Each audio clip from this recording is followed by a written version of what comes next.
Hello, welcome back to TubeTalk. Welcome to you too, Daggy. You mate? You good? Yeah, I'm good. You good? Good. It's getting colder though. Winter's upon us. It's about to get even colder tomorrow night, won't it be?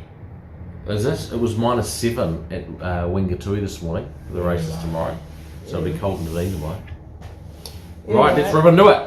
Wait, before that, blood moon last night as well. Oh yeah, blood moon. We went out, didn't we? Got up. I got on the spa. 11:15, you got in the spa. We looked up and it was bright red.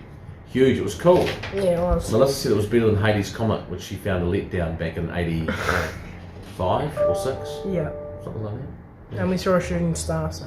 Yeah, it was a good night. Yeah, it was fun. Anyway, last week we had some really good runs and placings as well, starting from Rock Island Line.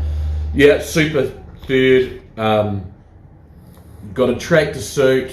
Just sort of got half into the wrong spot, but finished off hard. Is a win waiting to happen. Wairere Falls. Fresh up, really good run for third. Looked like he was just about going to get there, but fresh up over 1500, probably just fitness, but he looks in for a really good campaign. Monofasar. Backing up, so she ran third after winning the week before, so really happy with that, and she seems to have come of age. I think whether the backup worked or not, I'm not sure, but looking forward to her going over further 2200 next start at Doomben. And Logan Street Line. Really good run for second. Dropping back to 1300 metres, weaved through, just got nabbed on the line. He's a very, very exciting horse going forward. And finally, an excellent win from Mubides. Great win, yeah. Couple of nice warm-up runs, 1800 metres on Saturday. He was strong late. He still looks like he's got more to give. Wonderful. He's been a wonderful horse, wonderful for the syndicate. He's got a lot more in store.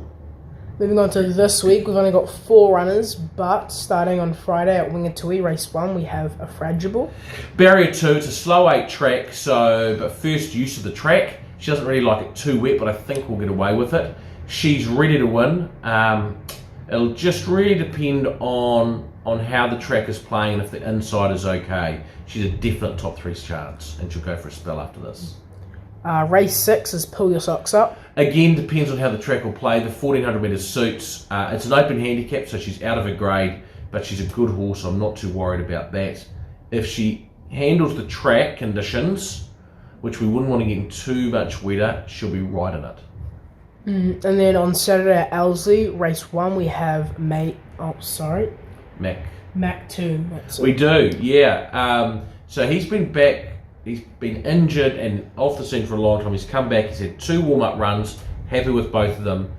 This will be his last run before he has a little spell and comes back in the spring. 1500 metres suits on Saturday. He goes to Ellerslie, which he loves. Races well there. It's a dead 6. The weather looks all right. It might even come back to a dead 5. Barrier 1. Sam spread on board. It's an open handicap, and he is out of his grade. But I think he's ready to show a bit of form. He should get a nice trail, and I think he'll be a good each way chance, and he'll then go for a spell. But I'm really looking forward to seeing him run. And then moving on to Australia at Kembla Granger, race 4, we have Man of Sin.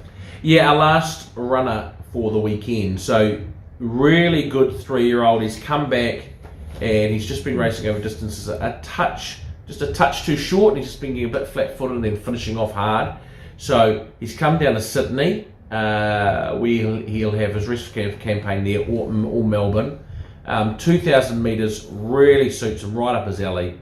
Unfortunately, barrier 9 of 11. We really want to get a good barrier for this horse so we can just get behind a couple and just relax. He's just sort of doing a little bit too much early in his races. But the 2,000 metres suits.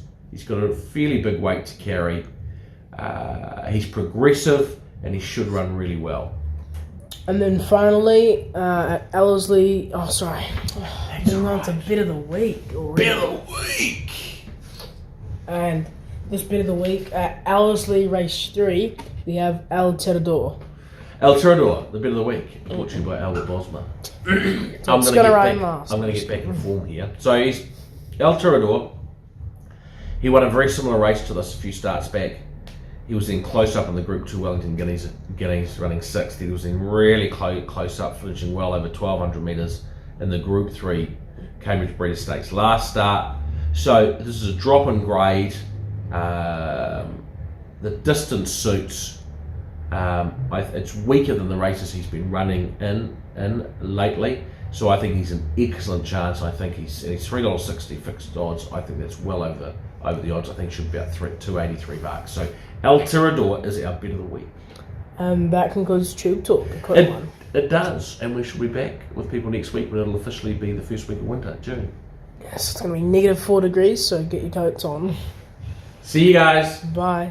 High Popper's running on, and then Strasbourg.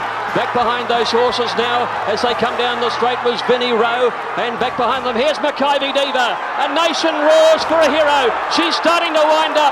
300 left to go now. Maccabi Diva's racing up. Envoy's trying to go with her. They've got to Portland Singer and Lachlan River. Here comes Like a Velvet and Excellent, but Maccabi Diva clear with 100 metres to go.